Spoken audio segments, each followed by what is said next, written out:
The first thing I saw was the color rust, the shade of dried leaves flaking off a child's lunchbox as it tipped from a dark cavity and rang once against the concrete.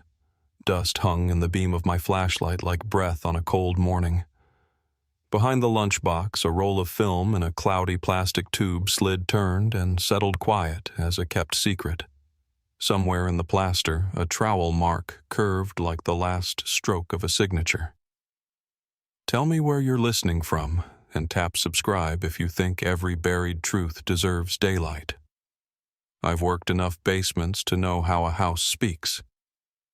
In Cherry Hill, the split levels and ranchers settle slow into South Jersey clay, and when the wind comes down from the river, you can hear the joists creak like old knees. Before this case found me, my days were steady. A cup of coffee that never stayed hot, a desk with more paper than sense, and a city map scarred with thumbtacks. Autumn of 2023 came in soft maples the color of pennies. Morning air somewhere in the low 50s, school buses taking their careful turns past Colonial Court. You live in a place long enough, you learn its cadence trash trucks on Thursdays by 9 church bells under the traffic at noon, porch lights clicking on before the 5 o'clock chill. I didn't grow up here, but I know how a neighborhood like this holds itself together. It's the hand that goes up when a neighbor's second bag of groceries tears. It's the lawn chairs that come out when the fillies go long. It's the smell of charcoal and cut grass and kids thundering over sidewalks that crack in the same places year after year. By the time I took this desk, Cherry Hill had worn its quiet the way some people wear faith. Something steady, you don't point at, just trust. My days started with the same drive past the same brick storefronts, the same diner that still sells pie by the slice for cash only. On the corner of Colonial Court and Ellington, the storm drain clinks when a pickup hits it, and I used to note the time on muscle memory alone. 7:42. There it is, a small sound that means the morning is on schedule. The case didn't begin for me with a call. It started with a house brick front. Faded shutters, a sloped driveway that remembers snow, and 2 people who'd saved long enough to swing a hammer in their own basement. Sam and Leia were the kind of couple you want to root for. They planned around coupons celebrated with takeout on the floor the day they got the keys. In that half-finished space below their feet, you could still see the line where a previous owner stopped one project and started another, where paint covers one decade and leaves the next visible at the edge like a ghost. Sam brought a portable speaker that never quite overcame the damp, and Leia wore an old ball cap with a bend in the brim that felt like luck. Ordinary things. Perfectly ordinary. To understand our town in the summer of 1987, you have to put your ear to the ground and listen for the hum of window units and the hiss of sprinklers.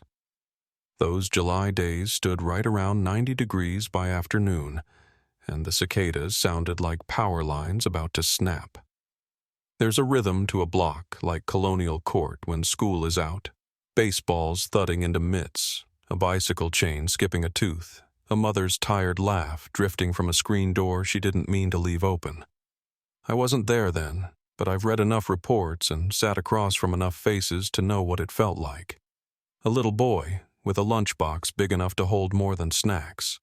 An older brother who could rig a kite from twine and swear it'd fly if the breeze would just cooperate. A porch with its paint worn smooth at the rail where small hands used to slide down on the way to the yard. Some names get heavier when you say them the second time. The Holt family lived halfway down the block in a house that made the most of its narrow lot. Danielle kept the kind of calendar that runs in pencil because money doesn't let you write in ink. She clocked afternoon shifts at a diner off Route 70, the kind with the chrome trim and a jukebox that steals quarters when no one's looking. Thomas, her husband, was already more absence than man by then, a pair of shoes he didn't come back for and a story nobody wanted to tell at the table. But the boys, Ben and Jeremy, were a pair that made sense, one tall and just beginning to slouch, the other still all feet and questions, with a laugh that made neighbors lift the blinds and smile without meaning to. Danielle left notes. Mac and cheese on the middle shelf. Lock the side door. Homework first. She kept a roll of quarters in the candy tin so the laundry could keep up with the summer. The homes along Colonial Court are close enough that lives overlap in small ways. A driveway wave turns into, "Hey, can you keep an eye on him for 10 and a borrowed ladder?" becomes the kind of loan people forget to return because it's understood the neighborhood owns it anyway. I've stood on that sidewalk and tried to hear the old version of things. It's there if you listen a screen door banging because someone was told not to slam it, a squeak at the hinge that no one ever bothered to oil. Across the street, a dad in a worn Eagles tee showing a kid how to check tire pressure. Next door, a radio low enough to be polite Sinatra whispering through static. The whole place barely a mile as the crow flies from the devil's elbow of the interstate, but it might as well have been a town folded into its own pocket. You learn people through the smallest scenes. Ben liked the baseball diamond by the elementary school, the gravel slicing up his knees, and the dust he wore home like proof of hard work. He favored the back step for tying his shoes, pulled the laces tight and double-knotted because he'd been told that's how you keep from tripping. He collected things in a cigar box under his bed ticket stubs, a bent key that didn't open anything, the corner of a baseball card someone tore in a fight. Jeremy loved badges, anything shiny that could be pinned or clipped. He had a toy sheriff star that left little dots on his t-shirt from the clasp. He was the kind of kid who made a friend of the mailman and a secret out of a marble, sometimes holding it as if cold glass could carry luck from 1 hour to the next. The brothers had a way of bickering that dissolved fast. The neighborhood remembers their laughter better than any argument. And then there's the kind of face you notice because it doesn't match the age of the voices around it. He stood too tall to blend in with grade schoolers, but hovered close enough to be seen from every porch. Dark hair slicked or damp, a gray t-shirt with block letters along the side that looked like they came from a school or a summer league. Someone like that always has a reason to be around, helping move a TV, fixing a gate that sticks offering to run to the corner store. Folks on the block have told me a dozen versions of the same memory. He seemed helpful, polite, a little too interested in making himself useful. Most small towns run on favors. That's the hook we all bite when we're trying to believe the best of one another. I keep a copy of the 1987 weather log at the back of the Holt file, a habit more than a tool, but it helps. July 18th, high of 91, light wind out of the south, no rain. It's a page that smells like the records room old paper dust, a hint of oil from a typewriter that gave up years ago. When you investigate long enough, you find out how much comfort people take in schedules. Danielle liked to call the boys at 5:30 on her break. Ben had a Nintendo game saved at level 4 he swore he'd beat by the end of the summer. A neighbor watered marigolds nobody could keep alive past August. The beat goes on that way until the measure stumbles. I look back through statements and I can hear the hiccup, a call that should have rung by the kitchen phone and didn't, a glance at a porch light that stayed on after full dark instead of blinking off with the timer. Harold Wexler's name appears in the early pages of the old file like a pencil mark in the margin. He was lean then, all jacket and rapids of energy under the skin, the kind of detective who stayed until his partner kicked him out of the house just to make him go home. The neighbors remember his questions. They remember how he stood with his hand on the basement door frame and looked at the paint line as if it were telling him something the rest of us couldn't hear. He made a note that August, a short line most people missed. Unusual odor. Southeast wall, recommend structural inspection. That sentence lived in a drawer for longer than it should have. I sometimes think about him leaving the Holt house at dusk, the heat letting go of the pavement, his shoes tapping past a busted hose reel and a birdhouse shaped like a lighthouse. A man can carry a lot of regret in the way he closes a car door. Some stories ask for patience and then punish you for giving it. Before the storm, there's always a stretch where everything appears correct if you don't examine it. The side door pulled to but not turned twice. The hinge that sticks so often it becomes a family joke. A summer rule, stay on our side of the street, that covers a multitude of risks until the wrong person figures out how to stand on the right side of the curb. That day lived like any other in the beginning boys with skinned knees. A mother with tired feet. the shade across the yard inching from fence to foundation like the hand of a clock. If you ask me what Cherry Hill was made of, then I'll tell you trust repetition and the kind of ordinary love that keeps lists on the refrigerator. Present day. When I pull onto Colonial Court, I cut the engine and sit for a breath before stepping out. The block looks smaller than the map makes it, but the air still tastes like leaf mold in October, and the crows still complain from the telephone lines. The Burnetts leave their porch light on even when they're home.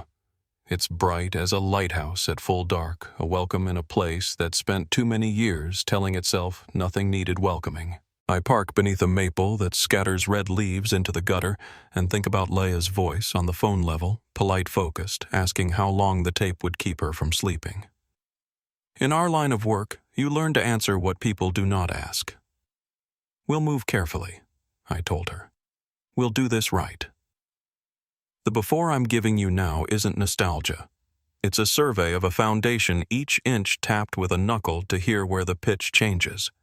Ben walks with his hands in his pockets when he passes his old block, his eyes dropping to the sidewalk line that separates where the grass once grew too tall from where his mother always kept it neat. He's told me the neighborhood was friendly, the kind of friendly that leaves a pie on a step and a kid at a kitchen table while errands run long. He's also told me he'd started watching Faces that summer. Adults taught him how without saying a word. Danielle believed in checklists. Nightly routine: lock side door, set the stove clock, make sure the backlight is on. A small system in a small house that made the world feel held together. I move cases with the same reverence for routine. I walk a property clockwise before I ever go in. I put index cards on top of case files because closing a folder makes things disappear, and I refuse to let paper talk me into forgetting. That October morning, I drove past the school left on the same street I'd been using since training days and parked where the curb dips a little from years of tires choosing the same spot. It felt like any quiet weekday in South Jersey, overcast sky, 58 degrees, a breeze strong enough to knock the scent of damp earth up from the foundations. When I lifted the trunk for my kit, I paused and listened. You can tell a lot from the sounds a block isn't making. Somewhere a leaf blower. Somewhere else a dog correcting a squirrel. On this strip of houses just then, nothing. The first hammer blow I heard that week wasn't demolition. It was a neighbor driving a stake to straighten a garden border.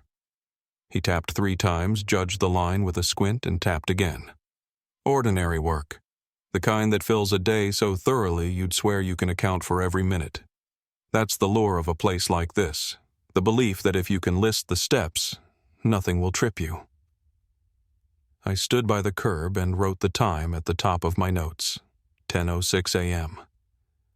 Then I watched the Burnett's porch, the light glowing even in daylight, a reminder that in this town people leave signals for each other without thinking twice. Later, I would follow a lot of marks, nail heads, a shade too clean, a paint seam, and inch off-line hairline cracks that run where moisture shouldn't have reached. Before you see any of that, you notice other things. How the ground near the foundation stays soft longer than it should. How a basement window holds the smell of cold earth, even on a mild day. How the silence in a room can feel a degree or two colder than the hallway outside. I stood at the top of the basement stairs and took that first breath. Concrete dust, old fiberglass insulation. The faint metallic hint that rides in places where water once had its way. A house can carry 36 years like a second skin. If you listen, it tells you where. The neighborhood has rituals. Trash cans out by the curb by 7. Little flags in the yards for Veterans Day come November. Parents call kids in at dusk with the same words every night, so the sound becomes a promise. Lights soon, dinner soon, doors locked soon. Somewhere along Colonial Court that autumn, a porch light stayed on past bedtime. One night, then another, as if waiting for something to finish it could not name. That's where I'll leave you for now, a street with more light than it needs, a kitchen clock ticking toward 5:30, and a phone on the wall that hangs there still as a photograph and does not yet ring. By the time the sun slipped behind the maple and the chill worked its way under the door, the side porch light burned on bright and patient. A dinner plate cooled on the counter. The radio murmured low. Across the street, taillights faded toward Route 70, and the kitchen phone waiting for its routine call stayed silent a little too long. The porch light was still burning when I got the call. The dispatcher's voice was low, careful, the kind that tells you this isn't a welfare check or a neighbor's noise complaint. She said a couple on Colonial Court had been doing home renovations when they uncovered what looked like human remains. She paused before adding, "It's small, detective. Really small."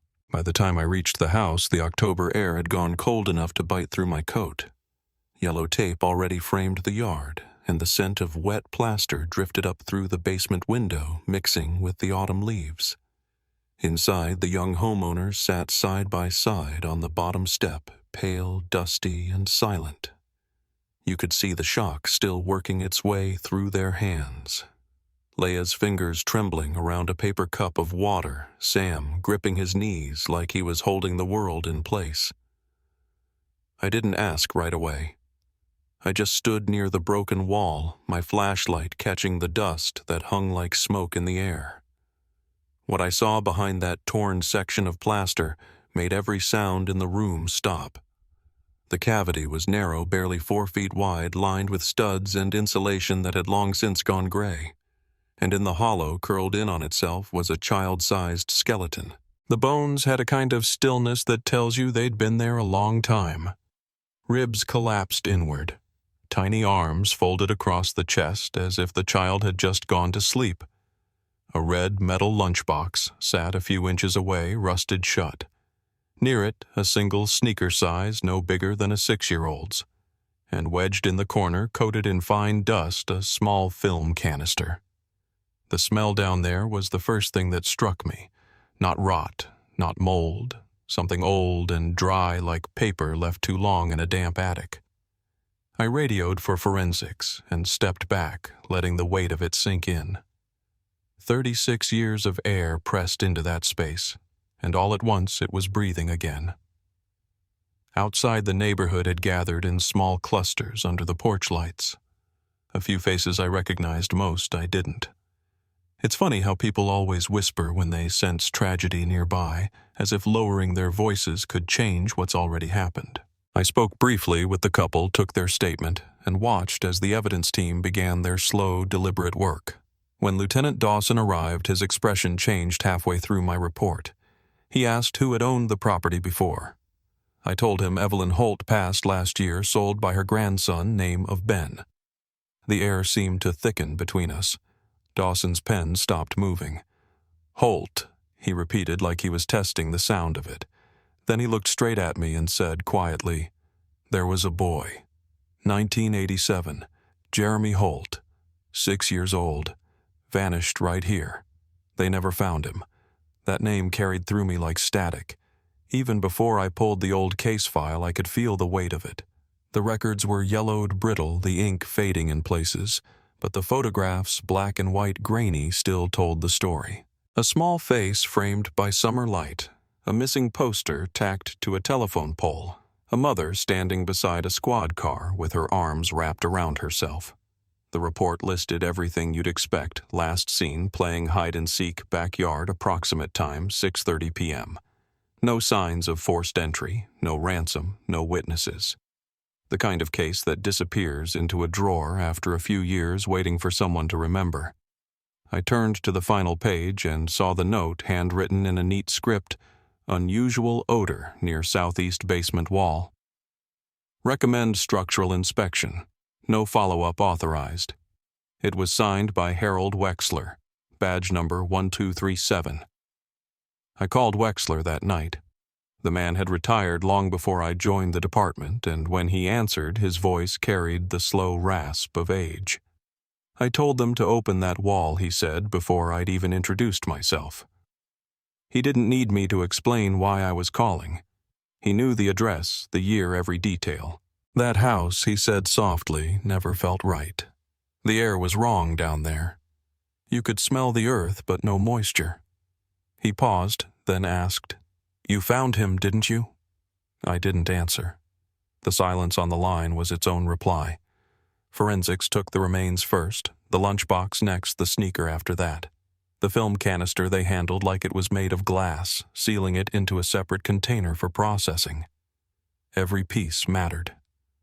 When the bones reached the state lab, the pathologist called me in to observe. The room was cold sterile, lit by bright white fluorescence that seemed to bleach all color from the world. On the metal tray, what was left of a child, no older than 7, brittle bones, faint fractures across the rib skull intact. He wasn't buried, the doctor murmured more to herself than to me. He was sealed in, airless, no soil decay. It preserved him. I watched as she lifted the small shoe and tilted it toward the light. Written on the sole, faint but legible, were 2 letters and a last name, Jeremy H. By then, word had already reached the press. Helicopters hovered for hours over Colonial Court, their rotors chopping the quiet into pieces. A news ticker ran the headline, "Human Remains Linked to 1987 Missing Child." I stayed inside the department that night, combing through old files until my eyes blurred. There were things in that original report that never sat right. Contradictions between witness statements, timelines that didn't quite align, a neighbor boy described in passing and then never mentioned again. One statement from the older brother Ben caught my attention. He'd said they'd been playing hide-and-seek, that Jeremy had been hiding near the trash cans when he last saw him. No mention of strangers, no cars, nothing out of place. I called Ben's number, Baltimore area code now, and left a message. He arrived the next morning, grayer heavier, the kind of man who's learned how to carry his own ghosts. His eyes went straight to the folder on my desk before I could say anything. "You're sure it's him?" he asked. I told him we'd have confirmation soon, but the evidence was strong. The lunchbox, the shoe, the location, it all fit. He sank into the chair and stared at the floor. "I was 13, he said. Mom was working. I was supposed to keep him inside, but it was too hot. He wanted to play outside, said he'd stay close." His hands shook. "We were just kids." When I asked if he remembered anyone unusual from that summer, he hesitated. "There was this guy," he said finally. "Older than us, maybe 17. Said he was staying with somebody down the block. He hung around for a while. Corey something. Always wearing this gray t-shirt like a team shirt." That name went into my notebook, underlined twice. Later, when the lab called to say they'd managed to salvage images from the film, I drove out to the evidence unit myself. They'd digitized 4 frames, each grainy but visible. The first showed a little boy sitting cross-legged on a basement floor, smiling a juice box in one hand. The second, same boy, same spot, but a shadow loomed near the edge, a partial figure, maybe a teenager. The third, the boy wasn't smiling anymore. His eyes were fixed on something off camera. And the fourth, I still have trouble describing that one. It showed a wall half-sealed, a bucket of plaster nearby, and a hand, older, larger, holding a trowel mid-motion. I stared at that image for a long time. The angle meant someone else had taken it Jeremy couldn't have, which meant whoever did wanted to document it. I went home that night but didn't sleep. My mind kept circling that word the coroner had used, preserved, as if the house itself had been holding its breath all these years, waiting to exhale. The next day, a woman showed up at the station, Leah, the homeowner. She said she couldn't stop thinking about one detail in those photos, the letters on the teenager's shirt. She remembered seeing something similar decades ago. "My cousin lived a few blocks away," she told me. "There was a kid who hung around that summer older than us. Gray shirt, white letters down the side, Stafford Tigers, I think. He was always watching." She said his name had been Corey Treadwell. That locked it. I pulled the old neighborhood records there. He was 17, lived 2 streets over with an uncle. No charges, moved away 2 years later. I sent his name through every database I could access. DMV tax records, employment history. Finally a hit, Bucks County, Pennsylvania. Property owner, mid-50s, no family listed. I remember standing at the copier as the paper came out, his current address at the top, and thinking how small the distance was between Cherry Hill and that cabin, less than 90 miles. 36 years, 90 miles, and an entire childhood swallowed by one wall. Before we moved on him, I made one more stop. Wexler wanted to talk in person. He'd been following the story on the news. His apartment smelled of old paper and coffee, the walls lined with files he couldn't let go of.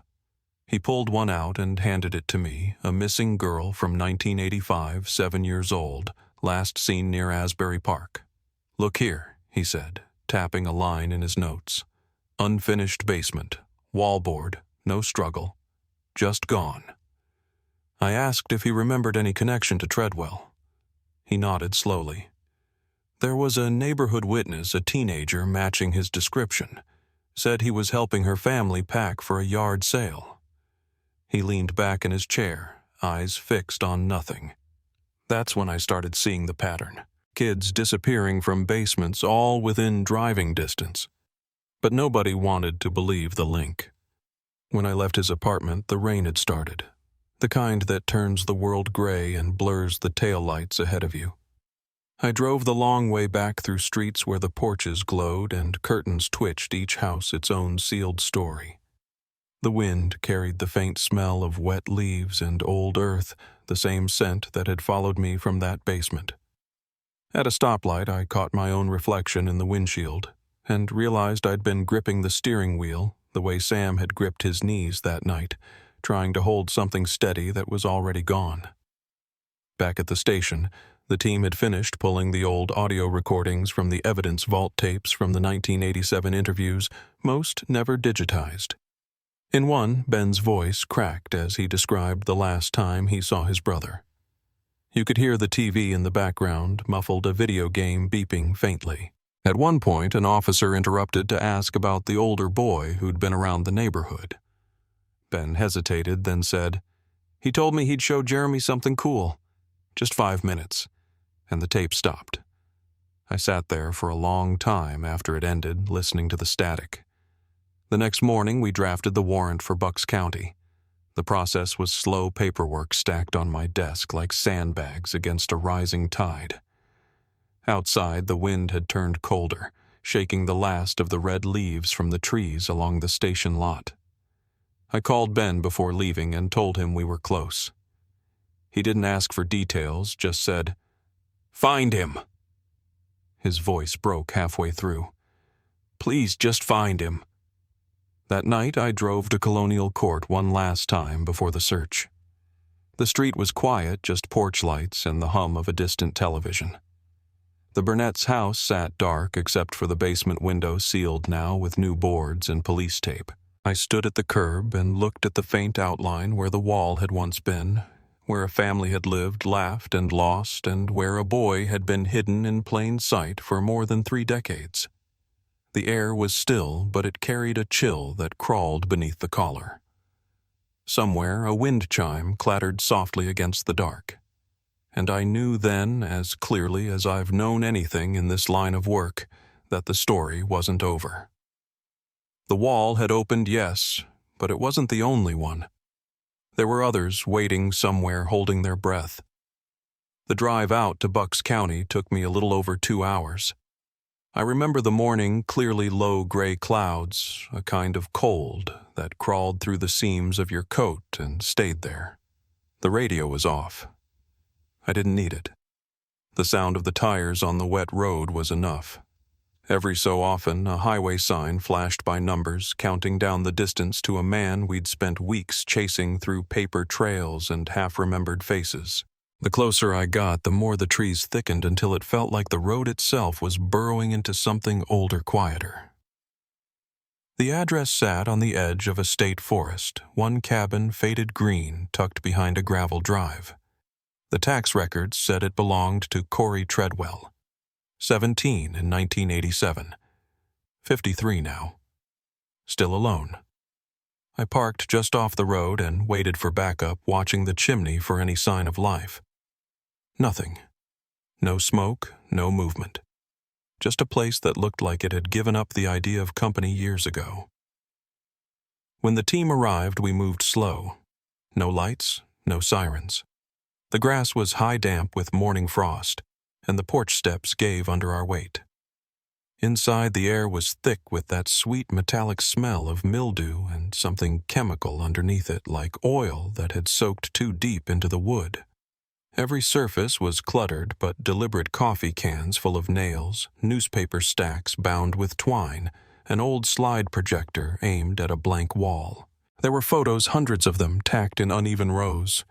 Children, faces blurred with time and dust, some smiling, some not, each labeled with a single letter, A through F. My stomach turned before my mind caught up. The pattern matched what Wexler had feared all those years ago. The basement was a different world.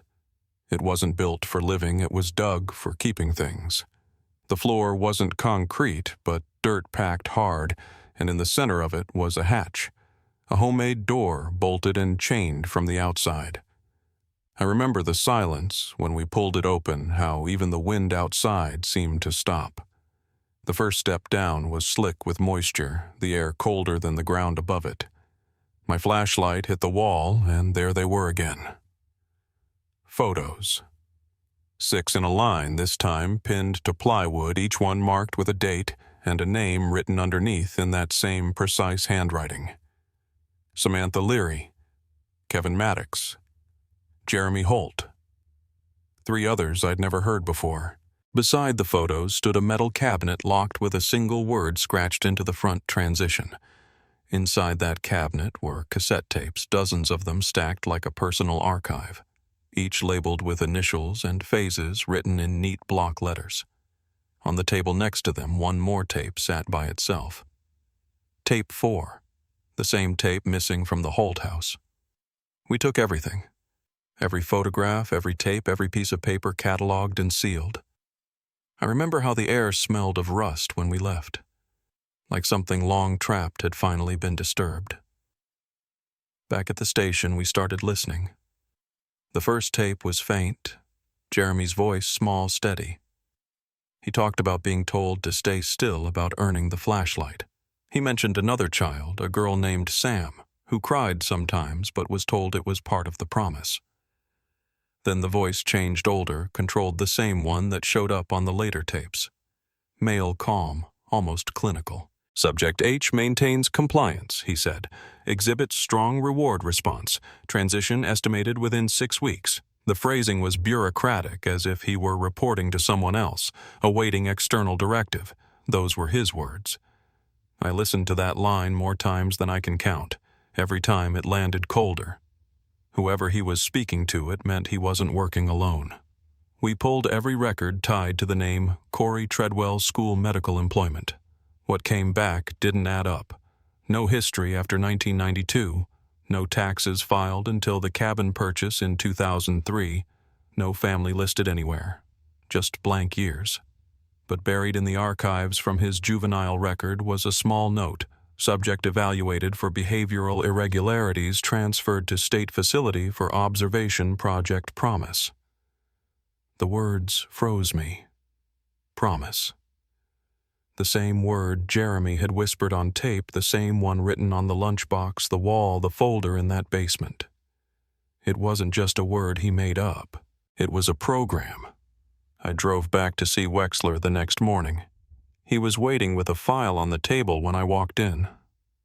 Asbury Park, 1985, he said. A girl named Samantha. Missing from a yard sale. Parents said she'd been talking about something called Project Promise. Nobody paid attention. They thought it was a school thing. He pushed the file toward me. Same age as Jeremy. Same kind of house. Same smell in the basement. His hands trembled as he spoke. We missed it.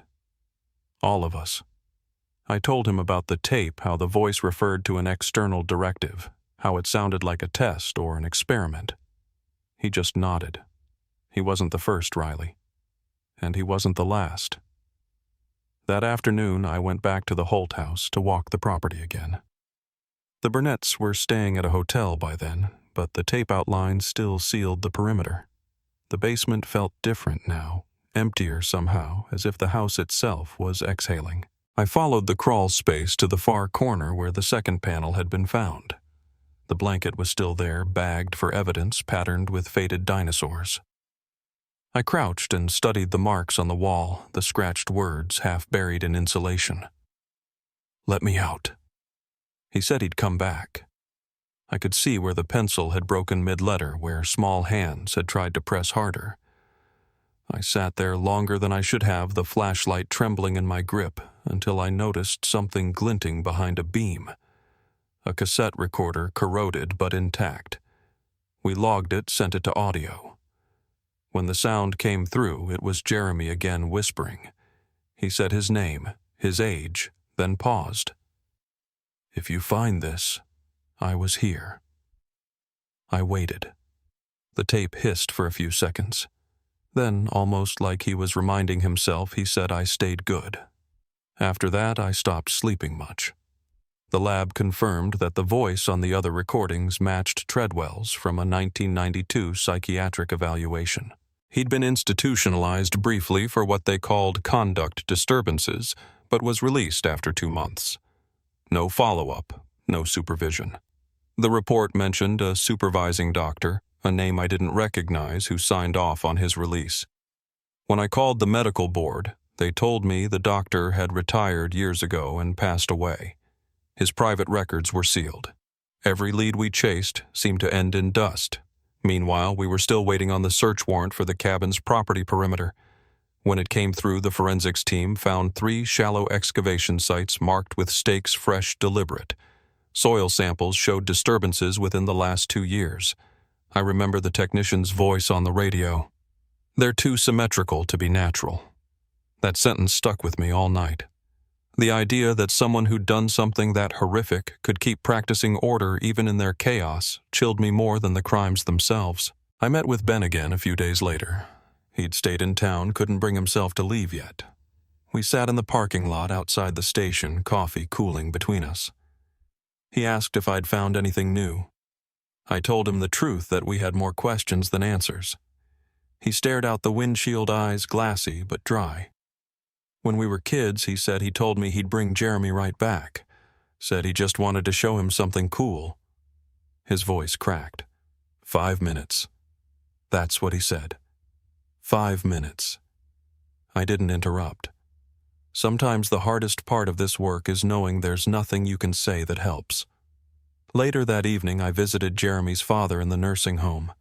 He'd been unresponsive during my first visit, but that time when I showed him the photo from the first recovered frame, the one where Jeremy was smiling with the juice box, something shifted behind his eyes. He whispered.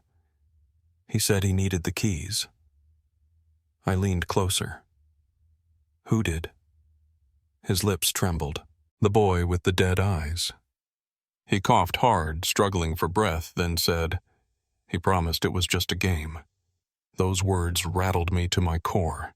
Every new piece kept threading back to that same word promise, as if the whole thing had been scripted around it. By the end of October, the search of Treadwell's cabin was complete.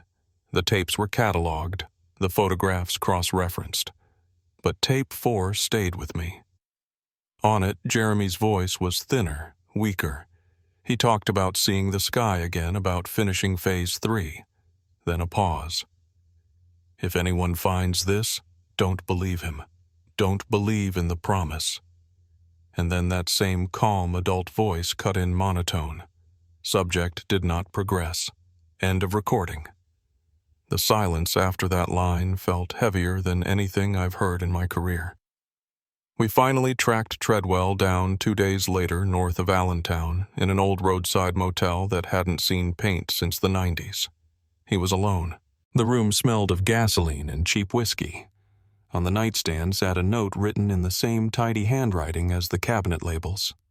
"You found one wall," it read. "But I built more." That was it. No signature, no confession, just a promise kept in reverse. I drove back to Cherry Hill that night long after the news broke. Reporters swarmed the station, the kind of frenzy that happens when a case this old cracks open. But inside the car, there was only quiet. I stopped at Colonial Court on the way home, parked under the same maple tree. The porch lights were still burning up and down the street as if the neighborhood hadn't noticed what had been living beneath it all those years. The Burnett's house sat still behind the tape, its windows reflecting the moon. I watched the faint glow from that basement window and thought about the other names, the other children who never came home, and the phrase that kept echoing through every tape, every photo, every scrap of evidence we'd found. Project Promise. The words used to sound like hope, but by then I knew better. It was a system, a belief, maybe even something bigger than one man. And somewhere out there, beyond the reach of my headlights, I knew there were still walls that hadn't been opened. The motel room where they found him didn't look like a place meant for sleeping. The curtains were half closed, the air thick with the kind of damp that clings to everything it touches. A single lamp burned on the nightstand, its shade tilted, throwing a yellow cone across the wall. The bedspread was stiff with dust, and beside it on the warped linoleum lay a folded note written in small, neat handwriting. You found one wall, but I built more. I remember standing there, the hum of the highway bleeding faintly through the thin walls, and realizing that the quiet in that room was the most complete I'd ever heard. He'd been gone only a few hours. When they found him, no fight, no chase, just absence. A man who had spent his life hiding other people's sins, now vanishing into his own. But the note changed everything, because it wasn't just confession, it was a map in disguise. He wasn't talking about walls of concrete or plaster. He was talking about others, about more victims, more homes. That night, I couldn't bring myself to drive back to Cherry Hill. I sat in the cruiser by the motel until dawn, headlights off, watching the sky turn from gray to the kind of colorless blue that makes everything look temporary. When I finally started the car, my hands were shaking from more than the cold.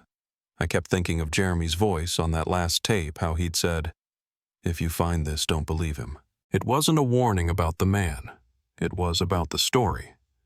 Whatever Treadwell believed he was doing, he thought it served a purpose, and that purpose didn't die with him. The FBI had taken over coordination by then. Their behavioral team set up in the conference room at our station, stacks of files growing by the hour. There were connections popping up all over missing children between 1983 and 1990, same regional corridor, similar circumstances. The pattern was too clean to ignore. We called it a system because calling it random felt dishonest. For every confirmed name, there was another half-buried case file, a child whose photograph had yellowed before their body was ever found. And the phrase Project Promise appeared again and again, handwritten in margins, scribbled in diaries, whispered in interviews that had never gone anywhere.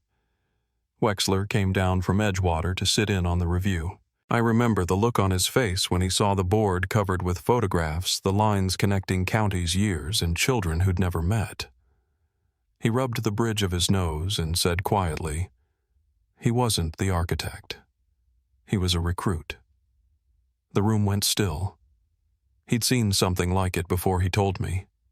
Back in the mid-'80s, there'd been an experimental youth behavioral study run through a private foundation, ostensibly about teaching discipline and obedience through isolation exercises. No official link to government agencies, but the funding trail was murky. It had been called in early proposals Promise Initiative. The paperwork was buried after one of the sponsoring doctors resigned. When I asked him how he remembered, he said, "Because I thought it was harmless then." That was the first time I felt the ground shift under the investigation. What if Treadwell hadn't just stumbled into cruelty but been shaped by it? The tapes we'd recovered hinted at a method even a curriculum phases, transitions, graduation. Every word calculated, repeated. It was ritual mixed with routine, and I couldn't tell which scared me more. We requested access to the sealed archives of that defunct foundation, but most of the records were missing, gone before we even arrived. A few files remained, receipts, memos, fragments. Among them was a list of teenage volunteers for a summer mentorship program in 1986. At the bottom of the list, typed in fading ink, Treadwell Corey A. Participant or subject observer. Next to it, the initials of a supervising physician, R.D. Collins, the same name that had appeared on Treadwell's juvenile psychiatric release years later. I stared at that sheet until the letters blurred. I called the number on the old hospital record, not expecting anyone to answer, but a woman picked up. She sounded elderly, careful the way people do when they recognize the weight behind a stranger's voice. She told me Dr. Collins had passed away in 2001, but she'd been his assistant once. When I mentioned Project Promise, there was a pause, long and heavy. It wasn't supposed to be what it became, she said softly. It started as behavior therapy for trauma survivors. Then the funding changed hands. Private donors. They wanted results. Obedience, compliance, silence. I think they broke those kids to prove they could. Her voice trembled. He said some of the test groups were absorbed by field study programs. I don't know what that means, and I didn't want to. That phrase, field study, haunted me. We'd already seen the physical evidence of what field work meant for Treadwell. Walls, hidden basements, children turned into subjects. But now the idea that he'd been one of them before he became the perpetrator rewired the entire case. We weren't just dealing with a killer. We were looking at the fallout of something that had started decades earlier with pens and clipboards and a theory about control. A week after the motel discovery, I went to see Ben Holt. He was staying with a relative in South Jersey, and I needed to tell him about the note. When I got there, he was sitting on the porch, bundled in a coat, coffee steaming in his hands. His eyes looked hollow but steady. I told him what we'd found, the tape, the confession, the suggestion that others might still be out there. He didn't say anything for a long time. Then he asked almost quietly, "So it wasn't just him?" I told him the truth. "We don't know yet. But it looks like he wasn't acting alone, at least not in the beginning." He nodded once, as if that answered something inside him. "Then he's not the only one who owes my brother a voice." We buried Jeremy 2 days later. The cemetery sat on a small rise overlooking town, rows of maple trees shedding their last red leaves across the stones. It was October 31st. 36 years to the day since his mother had first reported him missing. The air smelled faintly of rain, and the church bells from downtown carried up through the wind. Ben brought a small wooden box of keepsakes the police had cleared for release. Jeremy's marble, his toy badge, a tiny harmonica too rusted to play. He placed them one by one on the grave and said quietly, "You're not behind the wall anymore." No press came, no speeches. Just a brother finally closing a door that had stayed open too long. I drove home that night with the radio off again, the wipers brushing away a thin mist of rain. I kept thinking about those other children, the ones still missing, and how easily a system can bury itself in plain sight. Wexler called around midnight. His voice was low but urgent. He'd been reviewing the aerial scans the Bureau had run around Treadwell's cabin. They found 3 more sites, he said. Symmetrical, deep, almost perfect squares. "They're digging in this morning." I asked if he thought they'd find more victims. There was a pause before he said, "They'll find something. People like him don't build for no reason." The next day, the images came through shaded scans showing ground disturbance patterns, not graves yet, but too deliberate to be anything natural. I stood with the team as they marked each coordinate on the map, every red circle another possibility. It was strange how quiet the room felt, as if everyone knew the weight of what was still buried. That evening, when the work slowed and the others went home, I stayed behind alone in the evidence room. The shelves hummed faintly with the air vents, and the smell of old paper and formaldehyde clung to the metal.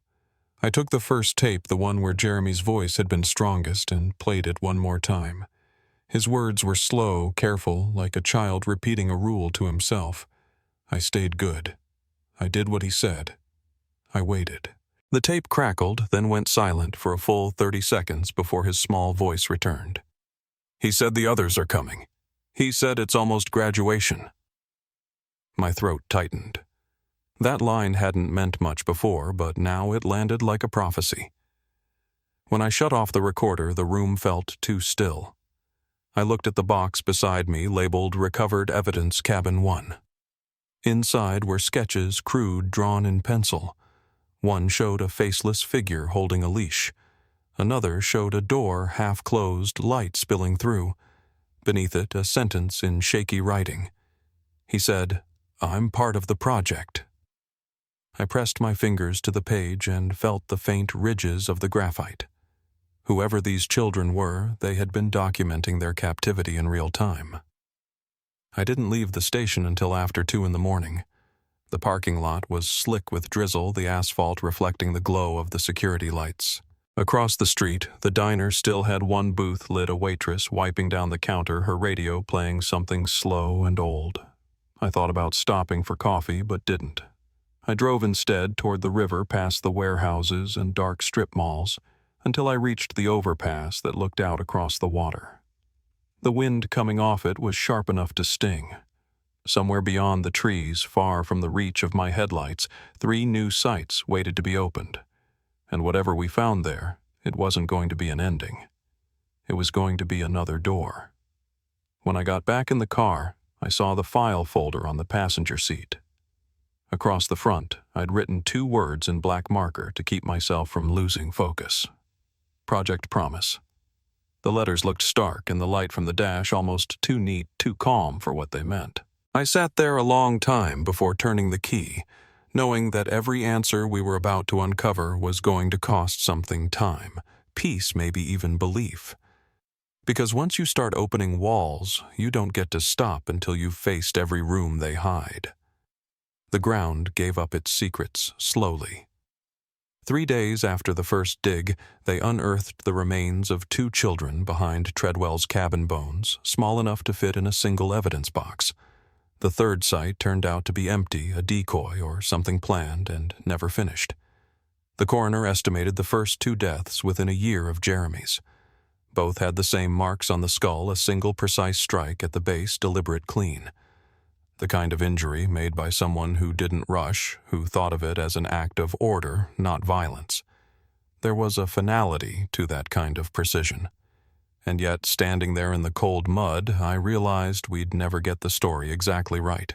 The dead don't give you clean answers, only outlines, fragments of what someone else decided to erase. The wind moved through the trees above us, thin and high, and all I could hear was the clatter of shovels hitting stone. By the time we confirmed their identities, 2 names from cold case files, long forgotten, the news had moved on to its next tragedy. The public wanted a monster, and we'd given them one. Serial predator, ritualistic killer, Project Promise cultist. Every headline sharpened him into something simpler than he was. But to me, the truth was smaller, stranger, and far less satisfying. He wasn't born a monster. He'd been molded that way, broken down by the same system that was supposed to cure him. What started as research into obedience had turned into a blueprint for control, and Corey Treadwell became its echo. When I told Wexler the Bureau was closing the file, he just nodded and said, "They always close it before it's finished." There was one more place I needed to see before I could let it rest. The original campus for the Promise Initiative had stood outside Allentown, a cluster of brick buildings fenced off since the late 80s. When I drove up, the sign was still half visible under Vine's Promise Youth Development Center. The letters had cracked the metal underneath bleeding rust. Inside, the air was stale and sweet, thick with old insulation and rain seeping through the roof. The walls were covered in notes and drawings, stick figures, stars, rules written in childish scrawl. Stay quiet. Follow the light. Don't cry during testing. The paper had yellowed, the ink fading to brown. I ran my hand along the wall and felt the texture of pencil grooves beneath my fingertips. Someone had drawn a door that wasn't real, and beneath it a single sentence. When the wall opens, we go home. The rooms were smaller than I'd imagined, 8 by 10 maybe. Enough for a cot, a metal table, a clipboard. Each door had a slot cut into it low to the ground, just wide enough to slide a tray through. I tried to picture the sound of footsteps in that corridor 30 years ago, the way those children must have listened for them, measuring time by when the lights turned on and off. In the central office, the file drawers were empty, except for one photograph, black and white, dated 1986. A group of children standing in a line, sun behind them, their shadows long across the grass. One of them was Corey. You could tell by the eyes, detached, too still for a boy that age. On the back of the photo in tidy handwriting were 2 words, Phase 2. I folded it carefully and slid it into an evidence sleeve, not because it would help the case, but because it felt wrong to leave it there. When I stepped back outside, the sky was already turning that dull gray blue that comes before rain. The place was quiet, except for the sound of my boots crunching through old gravel. And for a moment I caught myself wondering if this was what Jeremy had meant, if this was one of the other walls Treadwell talked about. Because what I felt standing there wasn't closure. It was continuity. The sense that whatever had started here hadn't stopped it, had just moved, changed shape, gone quiet. Evil rarely ends. It recedes, waits finds new hands. Back in Cherry Hill, the Holt case was officially marked closed. The remains of Jeremy and the others were returned to their families, and the Holt house was released back to the Burnetts, though they said they'd never move back in. Ben attended every hearing, every debrief, even the sentencing for the few periphery charges still hanging in court. He never raised his voice once. He just sat in the front row with that same steady calm, as if he'd finally made peace with the fact that the answers he got were never going to be enough. After the last hearing, he found me outside the courthouse. It was late winter by then, snow half melted in the gutters, the air sharp with exhaust. He handed me a photograph, Jeremy and him on a backyard swing, both grinning into the sun. He was fearless, Ben said quietly. He thought every locked door could be opened if you just asked right. I didn't know what to say, so I just nodded. Some silences don't need to be filled. The FBI wrapped the case into a wider review that stretched across 3 states, and within months, they'd identified at least 6 more victims connected by method, all within the same timeline. But no new suspects. The name Project Promise kept surfacing, mentioned in private journals' therapy notes and local police reports that never got shared between departments. A pattern of missing kids who were labeled runaways because they fit a certain profile, quiet, compliant, already used to following orders. Each file was a ghost of a child who'd trusted too easily. We could prove the connection, but not the chain of command. Whoever had started the experiment was gone, and what remained was a trail of ruined lives left in its shadow. By early spring, Wexler's health had started to decline. I visited him one afternoon at his home in Edgewater. His apartment smelled of dust and brewed coffee, the television humming low with some old black-and-white movie. He looked thinner, smaller somehow, but his mind was still sharp. "I spent my whole career chasing ghosts," he said. "But you did what I couldn't. You found one of them." He handed me a folder, thin, worn at the corners. Inside was a single sheet of lined paper. "Promise isn't a name," it said. "It's an idea. And ideas don't die." I didn't understand it then, not fully. Now, I think I do. A few months later, the town of Cherry Hill dedicated a small memorial near the school park, a stone bench with 3 brass plaques engraved with the names of the children we'd found. It was modest quiet, the kind of thing you might pass without noticing if you weren't looking for it. I stood there during the ceremony, listening to the pastor read the names aloud. When he said Jeremy's, the wind picked up just enough to scatter the last of the maple leaves across the ground. The sound reminded me of that first night in the Holt basement, the whisper of dust in the flashlight beam, how something so still could still seem alive. I stayed after everyone left long enough for the shadows to stretch across the playground. A single swing moved in the breeze, chains creaking slow and rhythmic. In the distance, the siren of an ambulance rose and fell, then faded away. I thought about the Burnetts, about the choice they made to leave the house standing. It's not the walls' fault, Leia had said once. It's what someone did with them. She was right. Evil doesn't live in wood or plaster. It lives in the quiet decisions people make when no one's watching. Sometimes, late at night, I still hear Jeremy's voice in my head, the little boy on the tape whispering, "I stayed good." I think about how he believed that was the key to survival, how he thought goodness could save him if he just held on long enough. But the truth is, it wasn't his job to be good. It was ours to protect him, to listen, to open the walls sooner. That's the part that never stops hurting. The case closed with all the proper signatures, the paperwork filed, the boxes sealed and stored. But I kept one thing, a small marble from the evidence bag, blue with a thin white swirl through the center. It sits on the corner of my desk, catching the light from the window. Every time I see it, I think about the promise we make when we take these jobs. The promise that truth matters, that every life we touch deserves to be seen. Sometimes we keep it. Sometimes we don't.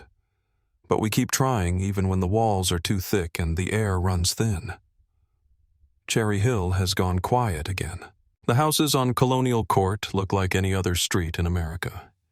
Kids ride bikes where the police tape once fluttered, and the Holt house, newly painted, sits under that same maple tree that drops its leaves in October. If you didn't know, you'd never guess what it held. But I know. Wexler knew. And somewhere in the long reach between silence and memory, I think Jeremy does too. Because some names once spoken don't fade. They stay waiting for daylight, waiting for someone to remember the sound of their voice.